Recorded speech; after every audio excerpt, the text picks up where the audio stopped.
आणि त्यानंतरची बातमी आहे ठाण्यामधल्या एका खासगी शाळेच्या बाहेर पालकांनी आंदोलन सुरू केले। शाळा प्रशासन बदलण्याची पालकांची मागणी आहे। पहिली ते तिसरीच्या विद्यार्थ्यांवर पिकनिकच्या दरम्यान मुलींसोबत गैरप्रकार झाल्याचा आरोप करण्यात आलाय। कापूरवाडी पोलिसांनी या संदर्भात एका व्यक्तीला अटकही केली आहे। पण सलग दुसऱ्या दिवशी पालकांनी शाळेच्या बाहेर गर्दी केली आहे आणि शाळेच्या बाहेर कापूरवाडी पोलिसांनी मोठ्या प्रमाणात बंदोबस्त तैनात केलाय। या सगळ्याचा आढावा घेतला आमचे प्रतिनिधी हितेश पांचाळ यांनी।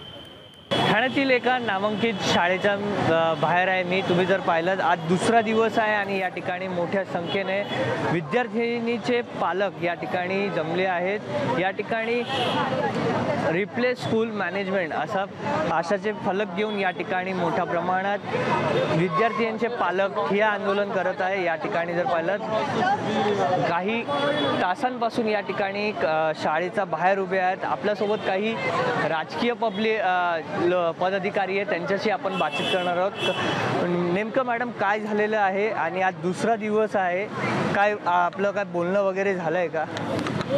ॲक्च्युली काय झालं, मुलांना जेव्हा ते सहलीला घेऊन गेले तेव्हा त्याच्यानंतर त्यांनी थर्ड पार्टीला याचं दिलेलं, त्यांनी पॅरेंट्स लोकांना पण याची कल्पना काही दिली नव्हती आणि त्याच्यानंतर हा सगळा अनुचित प्रकार घडलेला आहे।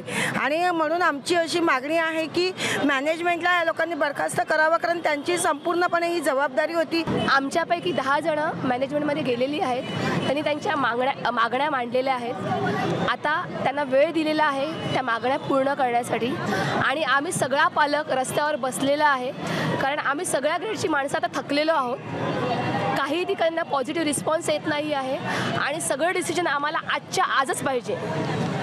नक्कीच आपण जर पाहिलं जे काही डिसिजन आहे आजचं आजच पाहिजे। या ठिकाणी मोठ्या संख्येने we want justice replace management अशा प्रकारचे फलक घेऊन पालक हे आंदोलन करत आहे। व्हिडिओ जर्नलिस्ट विनय राजभरसह हितेश पांचाळ, एबीपी माझा, ठाणे। दरम्यान भाजपचे आमदार संजय केळकर शाळेच्या व्यवस्थापकांशी बोलतायत। शाळेबाहेर पालकांचं आंदोलन मात्र सुरूच आहे।